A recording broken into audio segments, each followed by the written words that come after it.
जमलेल्या माझ्या सर्व शिवसैनिक बांधवांनो, भगिनींनो आणि मातांनो,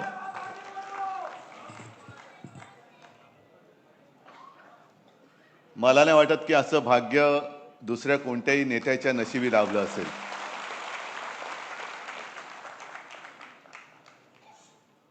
आजपासून शिवसेना प्रमुखांचं जन्मशताब्दी वर्ष सुरू होते. कदाचित कोणाचा गैरसमज होईल, 1926 ने 1927 हे त्यांचं जन्मवर्ष, म्हणजे पुढच्या वर्षी 100 पूर्ण होणार. आजपासून त्या जन्मशताब्दी वर्षाला सुरुवात झालेली आहे. आणि या सगळ्या काळामध्ये अनेक चढ उतार आपण सर्वांनी पाहिले, अनुभवले. मगाशी राज पण आला. आम्ही दोघांनी आमचं बालपण एकत्र गेलं. आणि एक गोष्ट खरी आहे की आम्ही वादळामध्ये खेळत मोठी झालेली मुलं आहोत. त्याच्यामुळे वादळाची कसं लढायचं हे आम्हाला कोणी शिकवण्याची गरज नाही. पण वादळाची जसं लढायचं असतं तसं वादळाची जबाबदारी खांद्यावरती पेलणं किती कठीण असतं हे ज्याच्या खांद्यावरती जबाबदारी येते त्यालाच ते कळू शकतं. आज आपल्याशी बोलताना ही सगळी वर्ष, तो सगळा काळ हा डोळ्यासमोरून जातोय. नेमकं कोणती गोष्ट सांगायची काही कळत नाही. एक गोष्ट नक्की की शिवसेना प्रमुख, म्हणजे मी नेहमी सगळ्यांना सांगतो की शिवसेना प्रमुख, हिंदू हृदय सम्राट हे सर्व जगासाठी. साहजिकच आहे, माझी ओळख माझे वडील म्हणून त्यांच्याशी पहिल्यांदी झाली. मा आणि साहेब, अर्थात साहेबांना चार चौघात आम्ही साहेब म्हणायचो.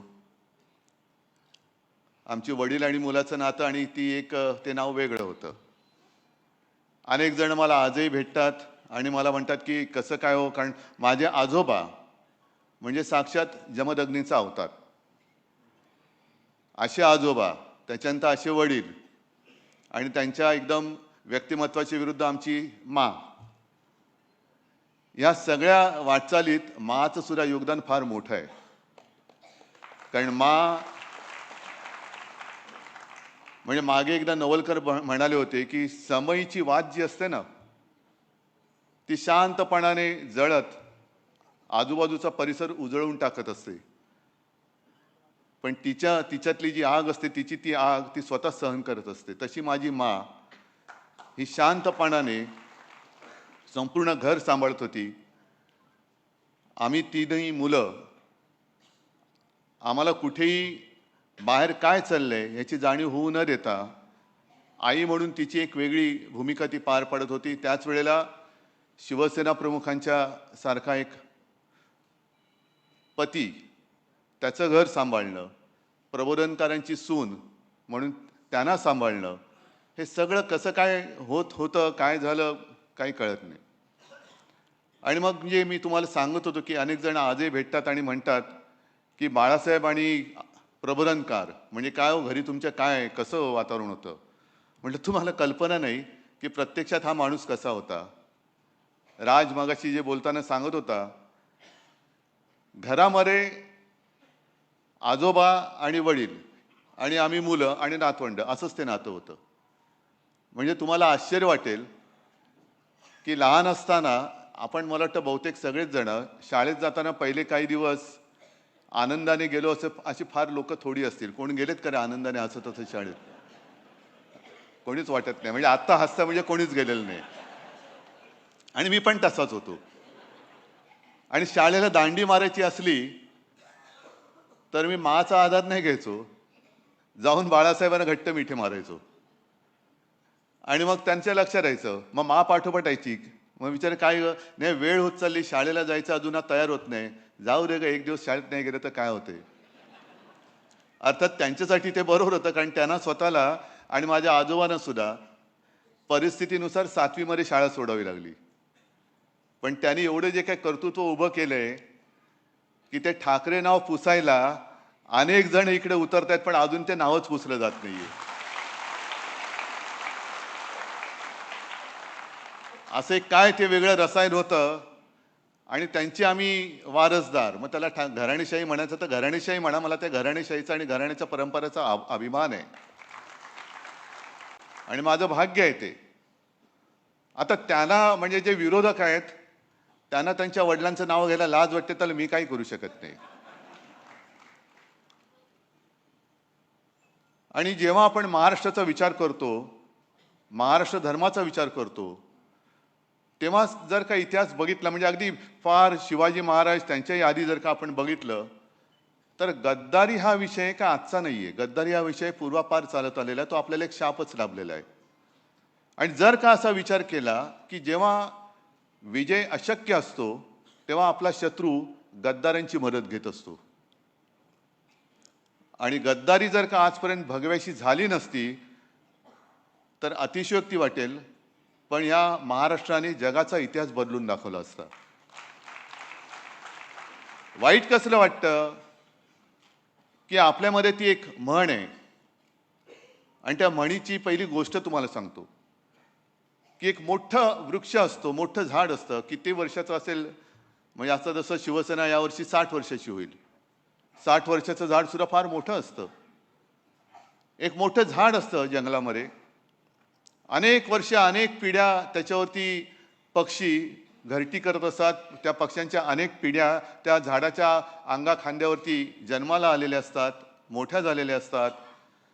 अनेक काही प्राणी असतात, काही साप पण असतात, खारी असतात. आणि एक दिवस असं येतो की हल्ली जे काय चालले ना, अचानक जंगलाच्या इकडे विकास, खाण, तसं खाणीचं कॉन्ट्रॅक्ट निघतं आणि तो कॉन्ट्रॅक्टर येतो आणि कुऱ्हाडीनी त्याच्या मुळावरती घाव घालायला लागतो. कारण ते झाड मध्ये येते, ते झाड जोपर्यंत आहे तोपर्यंत त्याची खाण नाही होऊ शकत. आणि तो मुळावरती घाव घालायला लागल्यानंतर संपूर्ण त्या झाडावरचे पशुपक्षी थरारून उठतात. अरे बापरे, आता काय होणार आणि आपलं काय होणार यापेक्षा या झाडाला किती वेदना होत असतील. मग त्यातले काही पक्षी त्या झाडाशी संवाद करतात की अरे दादा, तुला खूप वाईट वाटत असेल ना, यातना होत असतील ना रे. ते झाड म्हणते यातना होत आहेत, ते घाव बसत आहेत, त्याच्या यातन्या वेगळ्या आहेत. पण हा जो कॉन्ट्रॅक्टर, हा जो व्यापारी आलेला आहे, व्यापारी, तो ज्या कुऱ्हाडीने माझ्या मुळावरती घाव घालतो त्या कुऱ्हाडीचा दांडा सुद्धा माझ्या लाकडापासून बनवला गेलाय, त्याचं जास्त दुःख होते. ते कुऱ्हाडीचा दांडा, गोतास काळ, हे असे सगळे कुऱ्हाडीचे दांडे, आपलेच दांडे आपल्या मुळावरती घाव घालण्यासाठी हे दोन व्यापारी वापरतायत. काय आपल्याला राग येतोय? नाही येते. मुंबईची लढाई तुम्ही चांगली लढलात. म्हणजे आज सुद्धा सगळेजण हळहळत आहेत.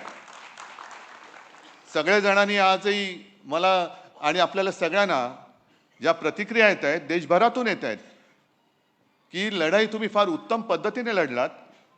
जो एक आभास किंवा जे चित्र निर्माण केले गेलं होतं की आता बस संपली, शिवसेना संपली, ठाकरे नाव पुसून टाकणार, त्यांना तुम्ही रोखलत. आणि हे महाराष्ट्र फक्त करू शकतो, हे फक्त महाराष्ट्र करू शकतो. आणि मग असा विचार करा की यांना ठाकरे म्हणजे ते झाड का तोडायचंय? कारण तोपर्यंत त्यांची खाण होत नाहीये. संपूर्ण महाराष्ट्र यांना जो काही पादाक्रांत वेगळ्या पद्धतीने करायचा आहे, गिळायचं आहे, महाराष्ट्र गिळायचं आहे. आणि आपण ही लढाई कशी दिली? यावेळेला पहिल्या प्रथम मुंबईमध्ये सुद्धा पैशाचा वापर केला गेला. अनेक ठिकाणावरनं माझ्याकडे ज्या काही तक्रारी आल्या, दार बंद असलं तर दाराच्या खालच्या फटीतनं लिफाफे फेकले गेले आतमध्ये, पैसे भरलेले लिफाफे. विकत घेताय तुम्ही महाराष्ट्र? मत विकत घ्याल, पण मन कसं विकत घ्याल? आणि जी जिवंत मन आहेत ती आज सुद्धा माझ्या भगव्यासोबत, शिवसेना प्रमुखांच्या शिवसेनेसोबत आहेत, हे परत तुम्ही दाखवून दिलेलं आहात. हीच आपली ताकद आहे. कोण आहोत आम्ही? ठाकरे म्हणजे कोण आहोत? पुसून टाका नाव ठाकरे. बघा आयुष्यामध्ये काय होतंय. शिवसेना काढून टाका, आयुष्यातून शिवसेना पुसून टाका, ठाकरे नाव पुसून टाका आणि मग मुंबई आणि महाराष्ट्राचा विचार करा. काय होतं, काय शिल्लक राहतंय हा विचार करा. आणि मग ही जे काही गधडे आहेत, शिवसेनेने मराठी माणसाला काय दिलं, शिवसेनेने मुंबईला काय दिलं, शिवसेनेने महाराष्ट्राला काय दिलं? बाळासाहेबांनी मराठी माणसाला जगायचं कसं हे पहिलं शिकवलं. कारण जर जगायचं कसं हेच आपण विसरून गेलो तर जसं पूर्वी गुलामगिरीमध्ये आपण राहत होतो तसं या दोन व्यापाऱ्यांचे गुलाम म्हणून आपल्या नशिबी जीणं येईल. गुलामीचं जीणं कदापि जगणं मी शक्य नाहीये, अजिबात नाही. मेलो तरी 72, पण त्या दोन व्यापाऱ्यांचा गुलाम बनून मी आयुष्यात कधी जगणार नाही, ही शपथ सगळ्यांनी घेतली पाहिजे. किती कराल वार? आम्ही काय लढाईला घाबरणारी माणसं नाही आहोत. मराठ्यांचा इतिहास जेवढा रक्तरंजित आहे, कदाचित तेवढा रक्तरंजित इतिहास आपल्या देशातच नव्हे तर जगाच्या पाठीवर दुसऱ्या कोणाचा असेल. पण त्या रक्तरंजित इतिहासामध्ये पाठीवरचे वार हे जास्त करून गद्दारांनी केलेले आहेत. ह्याचं जास्त शल्य आहे, ह्याचं जास्त दुःख आहे. काय मिळवलं? मुंबईवरचा शिवरायाचा भगवा उतरवला, काय मिळवलं? काय काय महापौरपद? अरे आपल्याकडे होतीच ना सत्ता 25 वर्ष. या मुंबईकरांनी आज सुद्धा आपल्याकडे नाही म्हटलं तरी काय मतं कमी नाही झालेली. सगळे गड आपण राखलेले आहेत. हे ह्याचं कर्तृत्व तुमचं आहे, माझं नाहीये. हे कर्तृत्व तुमचं आहे. जे जे मुंबईचे गड होते ते गड मुंबईचे आज सुद्धा शाबूत आहेत. पण मुंबईकरांनी आणि इतरत्र सुद्धा सगळ्यांनी विचार करायला पाहिजे की अरे आपल्याला जपणारं कोण आहे, अडीअडचणीच्या वेळेला धावून येणारं कोण आहे आणि आपल्या आयुष्याचा व्यापार करणारं कोण आहे, आपलं आयुष्य विकत घेणारा हे आपल्याला वेळेवरती धावून येऊन जीव वाचवू शकतं. जीव वाचवणारं कोण आहे आणि आपल्या जीवाचा सौदा करणारं कोण आहे, हे सगळ्यांनी एकदा विचार करण्याची गोष्ट झालेली आहे. आपण लढतो, आपण लढणार.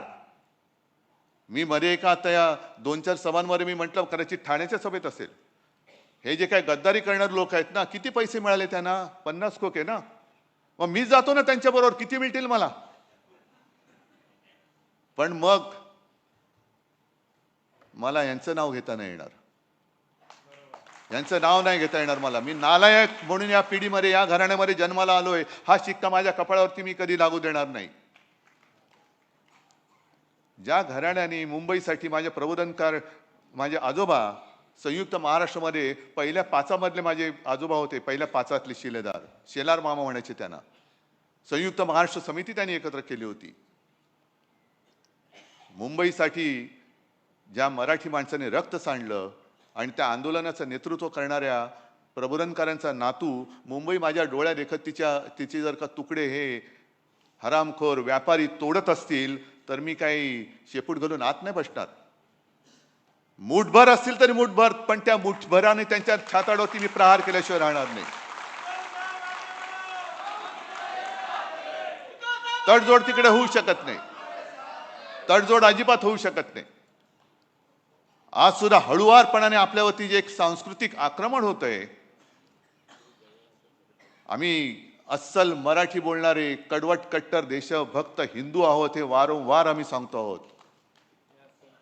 92-93 साली मुंबईमध्ये जो काय दंगा झाला, कुठून आला होता हिंदू, कोण होता? आज सुद्धा तुमच्यामधल्या अनेकांवरती तेव्हा सगळ्याच्या काही केसेस होत्या त्या आज सुद्धा आहेत.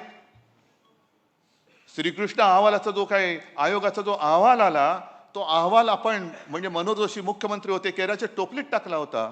वाजपेयींनी सांगितलं नाही कचरे में नहीं डालना, उसको वापस निकालो. भाजपचं काय जाते? एकही सुद्धा भाजपला मला नाही वाटत त्या अहवालाच्या मध्ये दोषी किंवा त्याच्यावरती केस झाले असेल. एक पण नाही. कपडे बचावणारे तुम्ही, गोळीला तुम्ही आणि पोळीला आम्ही, अशी भाजपची अवलाद. म्हणजे प्रत्येक वेळेला लढा म्हटला की शिवसैनिक, कोणती आपत्ती आली का पहिला शिवसैनिक धावून जातो आणि नंतर मग एक फोटो काढायला चमकाले हे येतात. जे नेमकं मला बोट ठेवायचं ते इकडेच ठेवायचंय की आम्ही हिंदू आहोतच. जे मगाशी राज बोलला ही गोष्ट खरी आहे की या देशामध्ये आपण हिंदू बहुसंख्य आहोत, पण आपले देव वेगळे, आपली भाषा वेगळी, आपल्या संस्कृती वेगळी, आपले संस्कार वेगळे. आणि सरान करा आपण बहुसंख्य असलो तरी विखुरलेले असतो, म्हणून असुरक्षित असतो. मग त्यावेळेला गर्व से कवम हिंदू है म्हणून संपूर्ण देशातल्या हिंदूंना एकवटणारा हा एकमेव हिंदू हृदय सम्राट, हे केलं ना त्यांनी.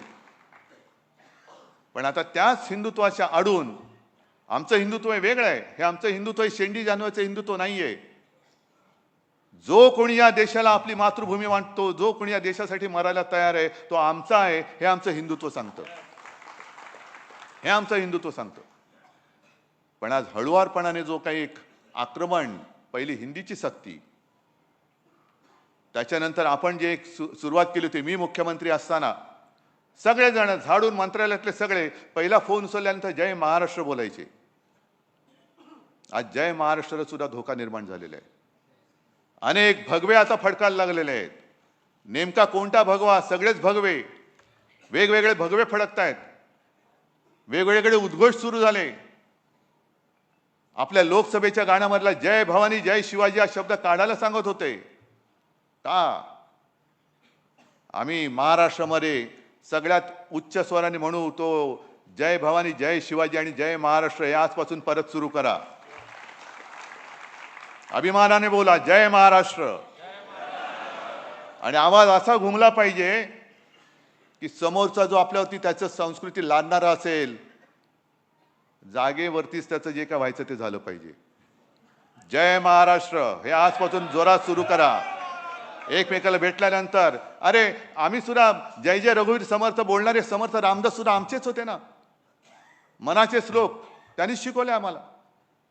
महाराष्ट्रामध्ये जेवढे हिंदुत्व जपणारे साधू संत झाले तेवढे इतर प्रांतात झाले असतील तर आनंद आहे. पण आम्हाला जेवढी संस्कृती आणि एक सांस्कृतिक इतिहास आहे, संस्कार आहेत, त्याच्यामुळे आम्हाला कोणी काही संस्कार शिकवण्याची काही गरज नाही, हिंदुत्व शिकवण्याची तर काही कोणी अजिबात गरज नाहीये. लढायचं कसं तरी आम्हाला शिकवूच नका, कारण आमच्या रक्तामध्ये लढाच आहे. सदांकदा आम्ही लढतच राहिलेलो आहोत. शिवसेनेचा जन्म हा सत्तेसाठी नाही झालेला, तर मराठी माणसाच्या भूमिपुत्रांसाठी न्याय हक्कासाठी लढणारी शिवसेना म्हणून आपला जन्म झालेला आहे.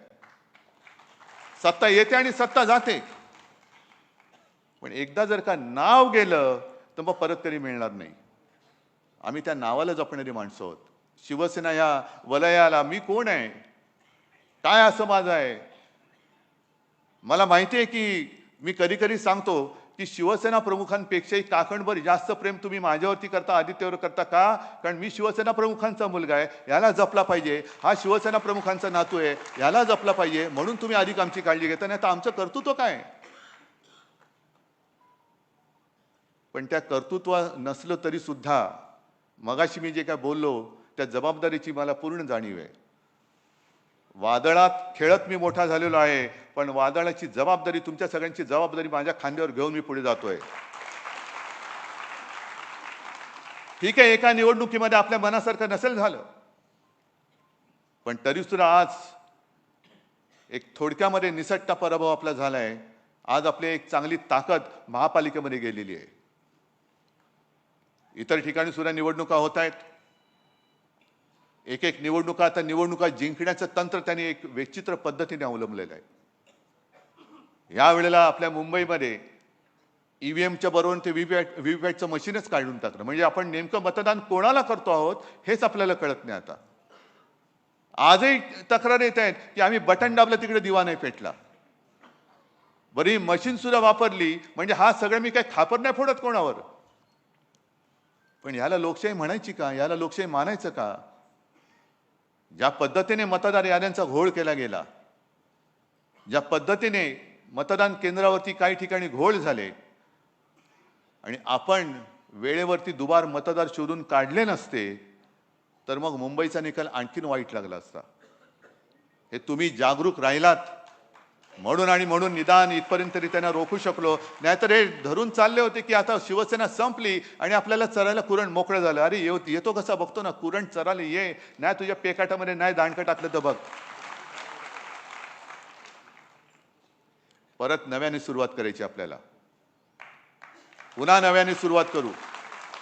अरे ठीक आहे हो, मगाशी त्या वृक्षाचं जसं उदाहरण दिलं तसंच आणखीन एक उदाहरण आहे. झाडं बघितल्यानंतर हा निसर्गाचा नियम आहे की पानगळ होतेच, पण नवीन पालवी फुटते. आज पुन्हा नवीन पालवी माझ्या शिवसेनेवर फुटलेली आहे. आणि काही वेळेला पानगळ होणे गरजेचं असतं. अनेकदा मी म्हटलेले की सडलेली पानं ही झडलीच पाहिजेत. सडलेली पानं जोपर्यंत झडत नाहीत तोपर्यंत नवीन कोंब फुटत नाहीत. जाऊ दे, जी सडली होती ती सडली. आणि ती सडलेली पानं जर कोणी त्यांच्या झाडाला लावून त्यांना जर का ती वाढ वाटत असेल तर वाटू दे त्यांना, पण ती पानं सडलेत आणि ती झडलेत, ती टिकणार नाहीत तुमच्याकडे, कारण त्याच्यामध्ये जीव नाहीये. तुम्ही आज तुमचं काहीतरी चिकटवून त्याला फेविकॉल सारखं चिकटवलं असाल, पण त्या पानामध्ये जीव राहिलेला नाही. विकलेली गेलेली पानं आहेत, ती तुम्हाला झाडाला तरारी देऊ शकणार नाहीयेत. आणि जो शिवसैनिक आहेत ना सगळीकडे, म्हणजे मला काही वेळेला आश्चर्य वाटतं की काय बाळासाहेबांनी काय तयार केले नेमकं. आज सुद्धा प्रत्येक वॉर्डात एकापेक्षा एक सरस उमेदवार माझ्यासमोर बसले होते. महिला होते, पुरुष होते, सगळे होते. काही जणांना मी म्हणजे नियमाप्रमाणे मुंबईमध्ये एका वेळेला ठिकाणी एकच उमेदवारी देऊ शकतो. 2 असले तर 1 नाराज होतो, 4 असले तर 3 नाराज होतात, काही ठिकाणी तर 5 पेक्षा जास्त उमेदवार होते. आणि मग इकडे कस लागतो तो माझ्या नेतृत्वाचाही लागतो, पण तुमच्या सगळ्यांच्या निष्ठेचा सुद्धा लागतो. निष्ठा म्हणजे काय? काही जण नाराज झाले, एखाद दिवस नाराजी त्यांनी व्यक्त केली, पण दुसऱ्या दिवसापासून ते पुन्हा कामाला लागले, याला म्हणतात निष्ठा. काही जण नाराज झाले, त्यांनी बंडखोरी केली. काही जणांना सगळं काही दिलं तरी नाराज. नाही, मी कोणाचं नाव नाही घेत, पण हे सगळीकडे. आणि मग काही वेळेला एक नाही म्हटलं तरी जसं जसं तुम्हाला तुमची नाराजी असते, माझी काय मला नाराजी व्यक्त करण्याचा अधिकार नाही? पक्षप्रमुख आहे ना मी तुमचा. मग तुम्ही जर का कोणी नाराज होऊ शकत असाल तर मला नाराज होण्याचा अधिकार आहे की नाहीये? पण मी नाराज नाही होऊ शकत, कारण ज्या दिवशी मी आवडतं करेन त्या दिवशी मी या खुर्चीवरती बसायला नालायक असेन. मला सगळे शिवसैनिक सारखे आहेत, मी नाराज होऊ शकत नाही तुमच्यावरती. कारण जे शिवसेना प्रमुखांचं वाक्य आहे की जोपर्यंत तुम्ही शिवसैनिक आहात तोपर्यंत मी शिवसेना प्रमुख आहे, तीच परंपरा घेऊन मी पुढे चाललोय. जोपर्यंत तुम्ही शिवसैनिक आहात तोपर्यंत मी तुमचा पक्षप्रमुख आहे. आज तुम्ही हा हॉल भरलाय, समजा कोणीच नसतं, मी एकट्याहून काय भाषण करणार? पण तुम्ही सगळे, तुम्हाला अनेकांना काही मी दिलेलंच नाहीये, तरी सुद्धा तुम्ही जागेवरती ठाम आहात. वाईट वाटतं, जरूर वाटतं. अनेकांना असं वाटतं की अरे याला काय भावना आहेत की नाही. वाईट जरूर वाटतं. जेव्हा माणसं विकली जातात त्यावेळेला वाईट जरूर वाटतं. अरे यांना कळते का आपण काय करतोय, कोणासाठी, आम्ही तरी कोणासाठी काय लढतो आहोत. ही लढाई तुमची आहे. पण ती लढत असताना जेव्हा माणसं विकली जातात तेव्हा वाईट वाटतं, आणि मग असं वाटतं की या लढाईला काय अर्थ आहे की नाही. पण त्याच वेळेला बातमी येते की शिवसेनेने एका साध्या गृहिणीला नगरसेवक केलं, तेव्हा अभिमानाने ऊर भरून येतो. अरे नाही, आहे जिवंत आहे तो बाळासाहेबांचा शिवसैनिक, आज सुद्धा जिवंत आहे. हे त्या विजयावरनं, म्हणजे 100 पराभव झाले तरी तो एक विजय जो असतो ना, तो खूप मोठा सुख देऊन जातो. आणि असं आपलं हे कुटुंब आहे. शिवसेना हा केवळ राजकीय पक्ष नाहीये. आणि भाजपला जर का असं वाटत असेल की शिवसेना ते संपवतील, शिवसेना तुम्ही संपू शकत नाही, कारण शिवसेना हा पक्ष नाही, शिवसेना हा विचार आहे. शिवसेना हा भूमिपुत्रांचा अंगार आहे. आणि शिवसेना म्हणजे अन्यायग्रस्तांच्या हृदयामध्ये पेटलेली मशाल आहे, ती तुम्ही विझवू शकत नाही, अजिबात विझवू शकणार नाही. आज तुम्ही सगळेजण आलात. आज देसाई साहेबांनी जो कार्यक्रम जाहीर केला तो फार मोठा आहे. आजपर्यंत जे कोणी विचारतात त्या प्रश्नाला मी काही उत्तर द्यायला बांधील नाहीये. पण शिवसेनेने मराठी माणसासाठी काय केलं हे पहिलं प्रश्न विचारणाऱ्याने स्वतःला विचारावं, आणि मग आम्हाला विचारावं तू काय केलंस आणि आम्ही काय करतोय. मुळामध्ये शिवसेना नसती तर यांना महापालिका मंत्रालय दिसलंच नसतं. हे पहिलं शिवसेनेचं कर्तृत्व आहे. पण मला त्यांच्यात जायचं नाहीये. नवीन जी काही क्षेत्र येत आहेत त्या क्षेत्रामध्ये आपल्या तरुण तरुणींना कसं रोजीरोटी उपलब्ध करून देता येईल हे शिवसेनेचं काम आहे. कारण निवडणूक येते, निवडणूक जाते, पण 80% समाजसेवा आणि 20% राजकारण, हे 80% समाजसेवेचं काम हे आज देसाई साहेबांनी सांगितलं. म्हणून हळदणकरजी आणि भडकमकरजी तुम्हाला खास धन्यवाद देतोय की तुम्ही नवीन जे क्षेत्र आहे लॉजिस्टिक म्हणजे हिंदी पिक्चरमध्ये म्हणतात ना, इधर का माल उधर, उधर का माल इधर, नाही तसं नाही आहे ते, पण ते जे काय सगळं रजिस्ट्रेशन असतं काय असतं हे फार मोठं क्षेत्र आहे आणि त्याच्यामध्ये हजारो हजारो रोजगार उपलब्ध आहेत. पण कोण बघते तिकडे? आपलं लक्षच नाही, कारण आम्हाला निवडणुका लढायच्या आहेत. याला फोड त्याला फोड त्याला फोड. मराठी माणूस जगलाय काय मेला काय? मेला तर दुसरा आहे, दुसरा आहे तर तिसरा आहे. आम्हाला निवडणूक जिंकायची आहे. पण शिवसेनेचा जन्म हा हा घरातली चूल पेटवण्यासाठी झालेला आहे. शिवसेनेचा जन्म हा घरं पेटवण्यासाठी झालेला नाही, तर घरातली चूल पेटवण्यासाठी झाला आहे. म्हणून शिवसेना हे पाऊल टाकते आणि तो कार्यक्रम विस्ताराने सामनामध्ये येईलच. नोंदणी कुठे करायची, काय कुठे करायची, वर्ग कसे सुरू होतील, या सगळ्या गोष्टी त्याच्यामध्ये येतील. पण आज शिवसेना प्रमुखांचे जन्मशताब्दी वर्ष सुरू होताना मला तर खात्री आहे की ते आपल्याकडे वर्ण बघतायत किंवा कदाचित आपल्यात असतीलही, आपल्यात असतील आणि ते आपली परीक्षा घेत आहेत. अरे माझं आयुष्य मी तुमच्यासाठी वाहून टाकलं, काय केलं माझ्या आयुष्याचं हे सांगा. आणि तेव्हा आपल्याला ताठवानेने उत्तर देता आलं पाहिजे की बाळासाहेब, मी कधी तुम्ही जी निष्ठा मला शिकवली त्या निष्ठेचा मी बाजार नाही मांडला, कधी निष्ठेचा बाजार नाही मांडला. ठीक आहे, गद्दार गेले, एक गद्दार गेला असेल त्याची जागा 4 निष्ठावंतांनी घेतले, हे आपल्याला पुढच्या काळात दाखवून द्यायचंय. आणि तुम्ही सगळे निष्ठावंत महाराष्ट्रामध्ये, पुन्हा मी काय आदित्य काय सगळे नेते आम्ही फिरणार की मुंबईमध्ये सुद्धा शाखांमध्ये मी परत जाणार आहे. जिथे जिंकलो तर तिथे जाणारच, पण जिथे पराभव झाला त्या शाखेत सुद्धा मी परत जाणार आहे. आणि ज्यांना ज्यांना जाग आलेली आहे ते सगळे शिवसेनेच्या सोबत, शिवसेनेच्या भगव्या सोबत आलेले आहे.